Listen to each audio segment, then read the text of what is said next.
how you doing?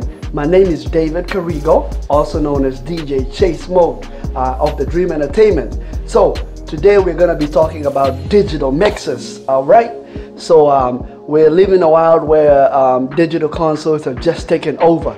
If you don't have a digital mixer, you're losing in a lot. And so the question is, are digital mixers affordable? And the answer is yes, they're very affordable. So today we're going to be talking about the Behringer Xr 18. I have it right here, and we're going to discuss about the cost of the mixer and what you get in it, you know, the power of the mixer compared to the cost. So in my opinion, this is the most cost-effective mixer, digital mixer out there, but you have to sacrifice not having the faders. So I am going to give you a close-up video of the Behringer Xr 18. Alright guys, let's jump right into it. Again, I'm sorry, don't forget to subscribe to my channel. Don't forget to you know, just like this video if you like it, dislike it if you don't like it, and keep following us. We're gonna be posting videos about inexpensive solutions to getting what you want, especially if in a pro audio and you know, lighting world. Alright, to all the DJs and all the sound men, all the church venue people, you know, all the people who are AV people, if you don't have this mixer and you're looking for a digital mixer, you might want to think about this one. Alright, hello guys. So again, we're looking at the Behringer Xr 18 mixer here, and this is what you get. It's very lightweight, and that's what you get. As you can see here, it has some feet here. This stuff here just to sit it on the, you know, like that, and then you can just patch all your stuff into it. Making a lot of noise here, so you can just patch stuff into it like that. These are all your outputs, so you can imagine a bunch of wires here. I'm gonna show you a picture here that of me having a Behringer Xr 18 and a bunch of wires. So anyway, so this is what you get when you buy the mixer. And this is not an unboxing. I'm just going to review a few things here. We're going to look at this section of the mixer right here. This is the input section. As you can see, we have number 1 through all the way to number 16. So this is a 16 XLR or combo inputs.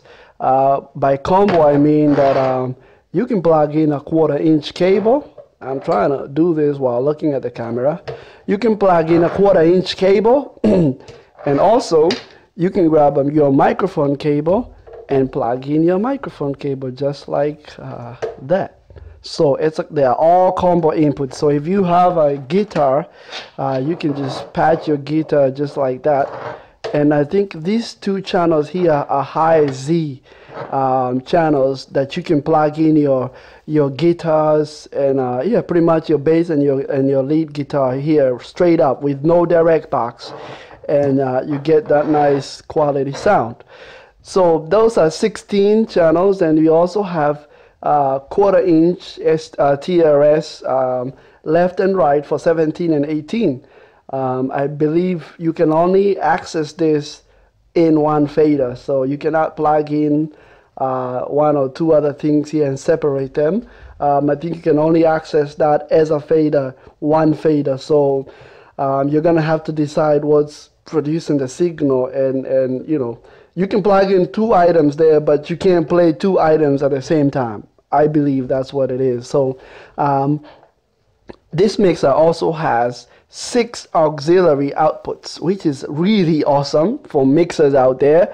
I mean, to have something this small and to have 6 auxiliary outputs, it's stunningly amazing. And again, you have your left and right here, and you have your headphone output, and you can just you know, that's your volume for your headphone. If you're a drummer, you can just plug in your your in-ears from here, and since this is a preamp, you can plug in your headphones straight to here, and there is a way to manage what goes to your headphones, and you can just use that as your in-ears. So it's pretty cool. If you're a drummer and maybe you're the one who is a sound engineer, you can just place these right next to you and you can do everything else with it. As you can see, guys, here there is an antenna, and what this antenna does here, it's this mixer has a a router in it, inbuilt router. So we're gonna get into more of that very soon here. You can see here there is Ethernet looking kind of port right there, which is used for the personal monitoring system for your mixer. So for all the Behringer personal monitors, I forgot the name of those things, but anyway, you can plug in all your Behringer personal monitors to this, and you can just come out with one and go into each mixer, and you can have up to 6 headphone outs from your personal monitor. So you can really run 6 independent independent personal monitors, because you have 6 bus outputs. So you know, that's another thing that you can do. Here you have a USB port. You can use that to connect to the mixer. If you download your the ASIO drivers from Behringer's website, you can multi-track all these channels to your favorite DAW. So if you're part of a band, you can pretty much synchronize this into your DAW, Pro Tools, you know, whatever. I use Mixcraft. I can multi-track with Mixcraft from this straight up and multi-track all 16 channels. So this is a very robust mixer. You can use it for a studio. If you have a studio and you want to get more channels, this might be your idea right here, because this is a professional audio card right here. It's an audio, audio box. So you can use it to have all 16 channels available on your DAW. So, hey man, if you have a studio, you can use this in the studio and grab it and go do a show with it. So you got 2 in 1. Here we have Midi. I don't know what that does exactly. I know you can trigger some functions with Midi. I don't have so much use for that. But again, here we have, we have an Ethernet port here. Where you used to just plug in a regular Ethernet cord like that, and if you don't want to use the inbuilt router, you can just grab a router, like I have one right here, a TP-Link router, and you know, just plug that into the XR18, access your router through your computer, and in essence, you're going to be able to control this mixer through your router. What that does is this router is better than the router they give you inbuilt in the mixer, especially if you're gonna be, you know, 50 foot, 100 foot back. You don't want to use this router inbuilt here. This is for people who are right on the stage maybe, and you don't move around, maybe you're part of the band. Maybe you can use this, but I would still advise you to hardwire a computer or something so that you don't have dropouts. This may give you dropouts. So it's just a warning to everybody out there who ask me, you know, why does it have a router and why should I have to go buy another one? That's because of that. This mixer can pretty much easily kick you out, and you know, you don't have control of your mixer. You know, that's why, you know, these are rack mixers. So if you don't have faders, you might want to invest in a router so that you're sure that you're not going to drop out. I haven't had even one dropout using this TP-Link SC1750 from Walmart. It's about a $70 router right there. So another thing here is with this mixer, you have the Wi-Fi inbuilt. So what you can do here is when it's on the left side, it's on Ethernet. That means it's gonna work to your router. When you kick it to that side, it's gonna show up on your computer. And tell you what, since we already seen all the you know, capabilities, we've seen the hardware. and how it looks like, all I'm gonna do here is go to the software and talk for a few seconds, for a few minutes about the software. Alright guys, so that's what you see. It has a few Behringer logos there, and this is the front again with all that nice stuff, you know. So we're gonna go to the computer and I'm gonna show you. As you can see, I just flipped it to Wi-Fi client. So what we're gonna do is try to log into the mixer. Alright, see you in the next video. So guys, we are looking at my computer here. It's just a simple PC computer.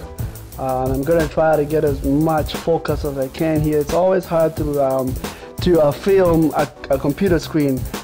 So here is my Wi-Fi, right? So here is the icon. This is a PC, so we are looking at the Wi-Fi icon. Once I click the Wi-Fi icon, we can see here I'm connected to my home router, the Dream Entertainment, but we can also see something else, which is the XR18.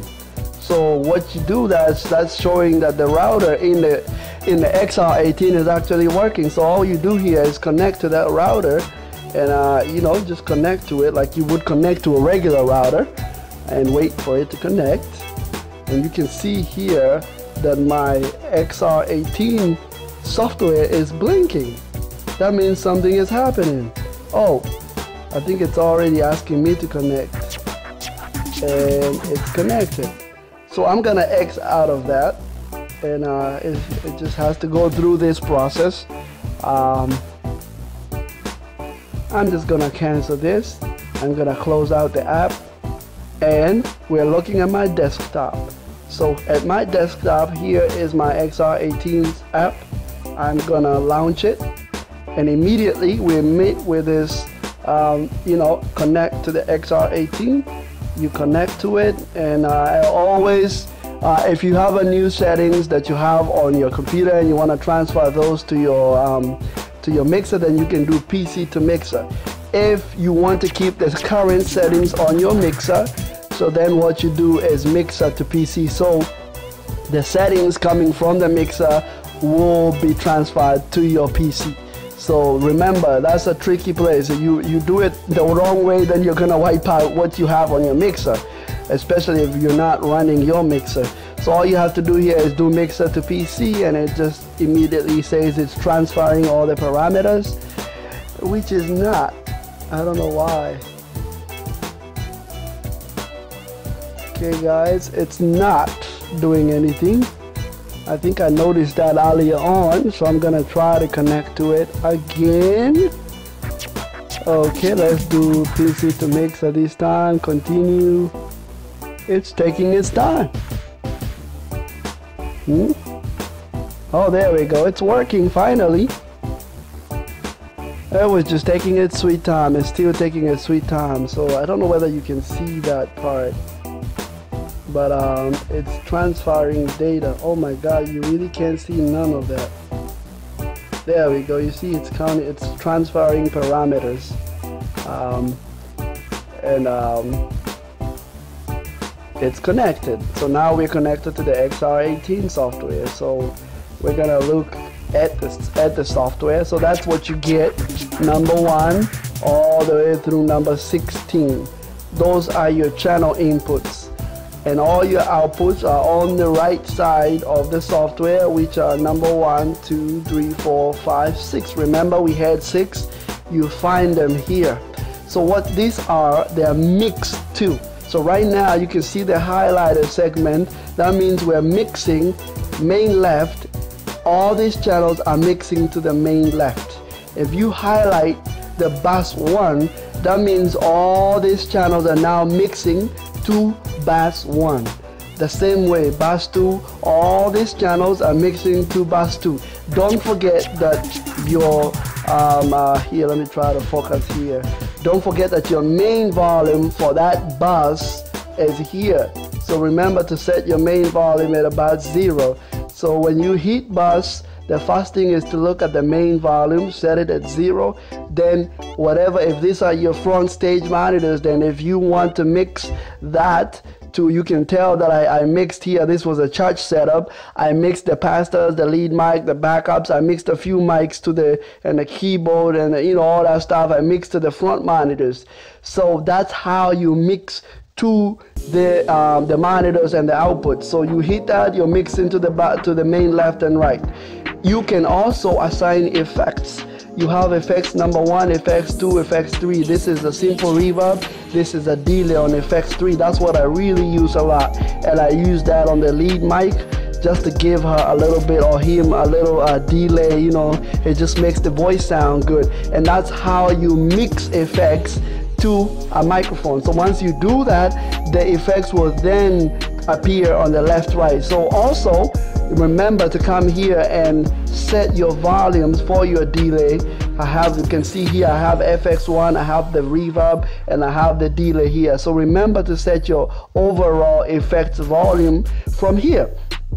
Okay, so another thing you can do with this mixer is set mute groups. When I hit this one, you can tell that things are beginning to mute, and it just doesn't get better than this. So you set your mute groups by this little icons here. So this small box here is mute group number 1. This other small one is mute group number 2. The other one is mute group number 3. The other one is mute group number 4. So anyway, so you got mute groups, you have effects, and if I show you on the main effects rack right here, is that we have, if you hit type, we have a rack here that's full of effects. You can tell all these type of plugins are available. So it's a very powerful mixer, man. You will have all these things. You don't need to use external stuff that much, because they give you a lot right from the box. So so now let's look at the channel. Let's click on there. Let's come out of that and go back to the input. Let's hit on the pastor. So if you want to adjust any settings, you have to select it. It shows that it's selected by you see the little green illumination on the side here. If I select mic number 1 there, you can tell that now that channel is selected. That's how you select it. Once you select it, like all other digital mixers, all that's available here is available just for that channel. So now you can adjust your mic gain. Remember the analog mixer, the preamp on the top? This is your preamp right here.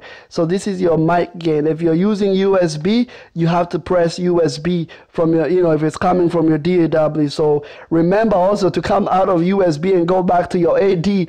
Otherwise, you're not gonna have any input. You have your gate right there, for all your percussion instruments, and you have your EQ here, Parametric Equalizer. You can roll off your low ends right there to make your microphone sound good.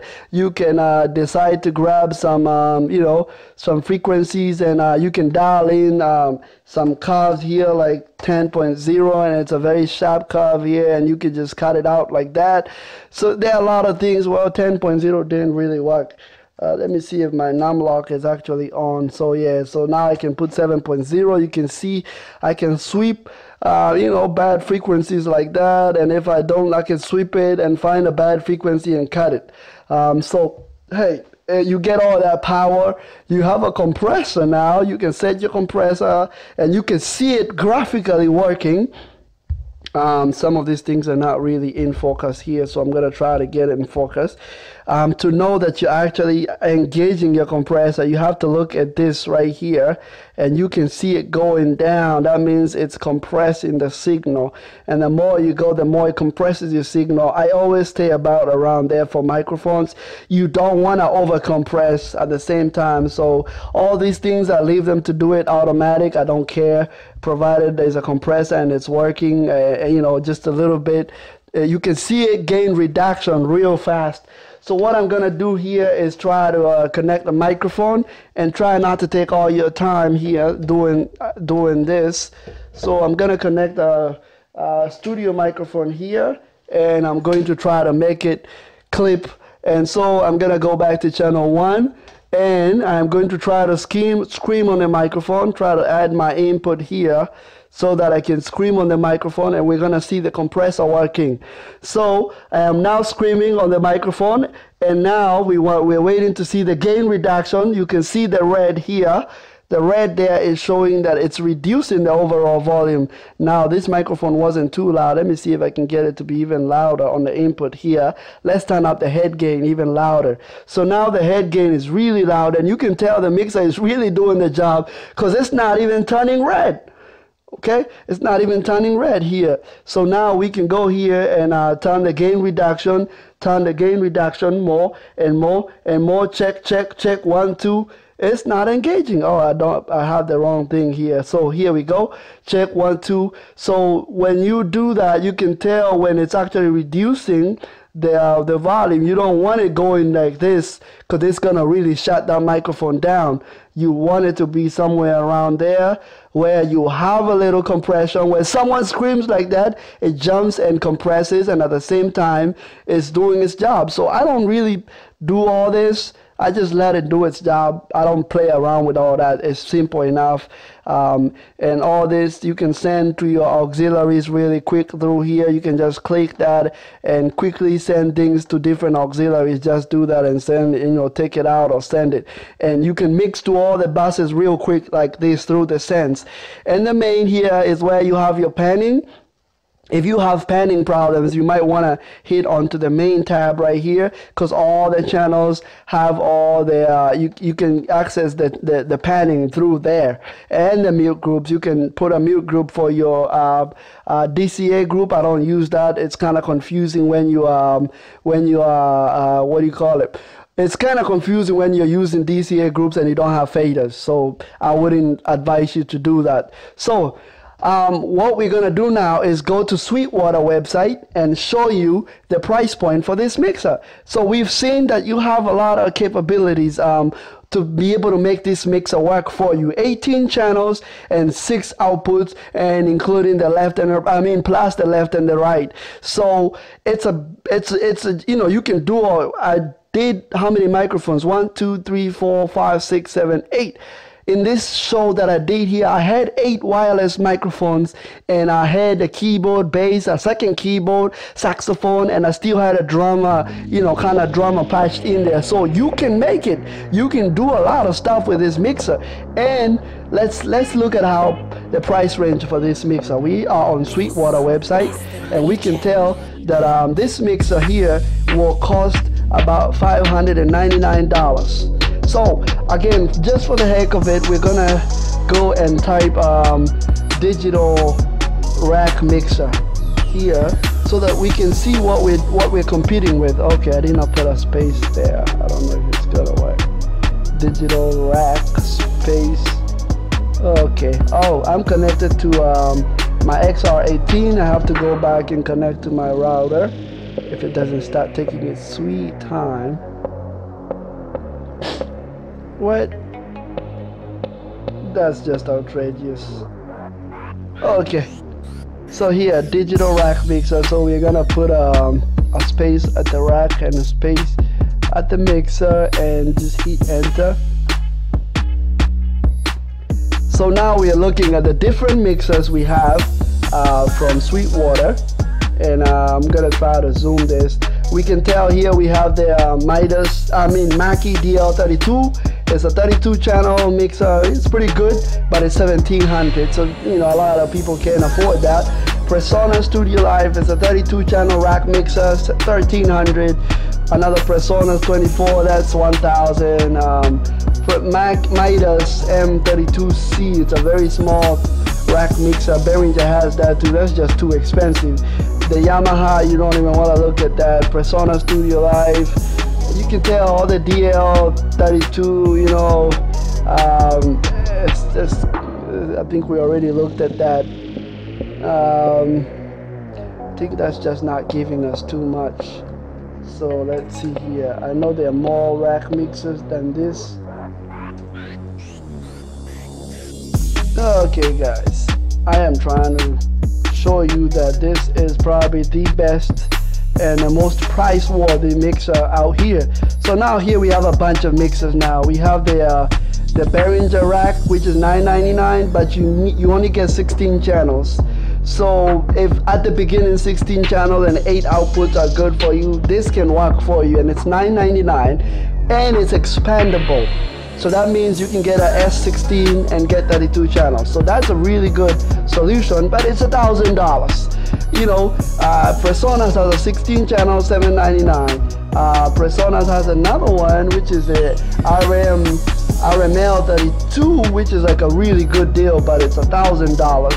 I don't need help shopping.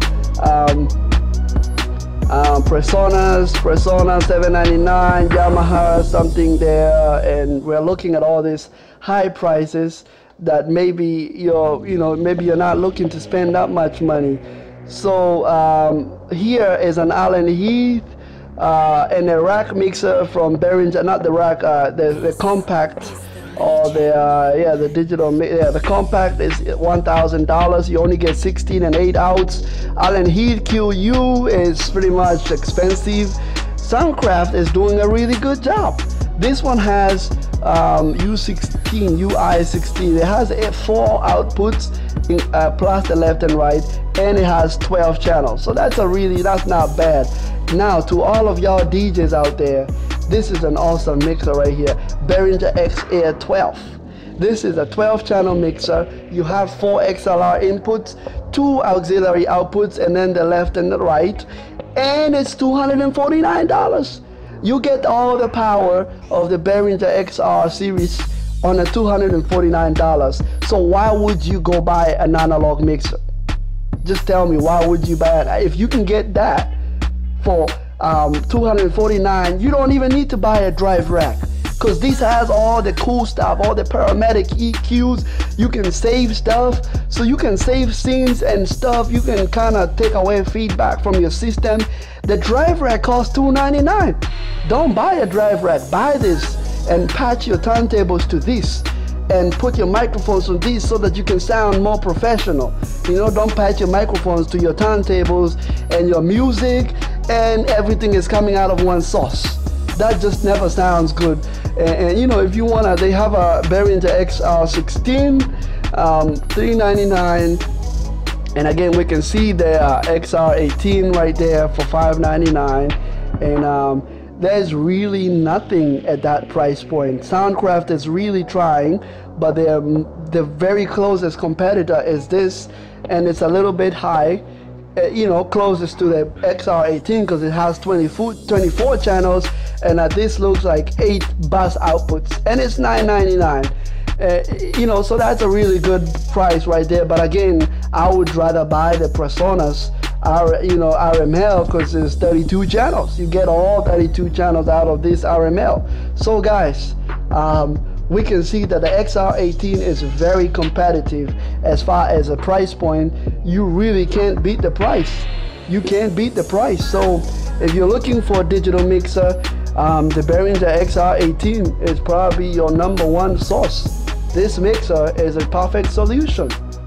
Alright guys, so I am going to say goodbye to y'all, because I'm taking too much time. And again, don't forget to subscribe to my channel, The Dream Entertainment. Like this video if you find it informative, share it with your friend and stuff. Again, this is your boy DJ Chase Mode of The Dream Entertainment. Please like, subscribe, and practice and enjoy.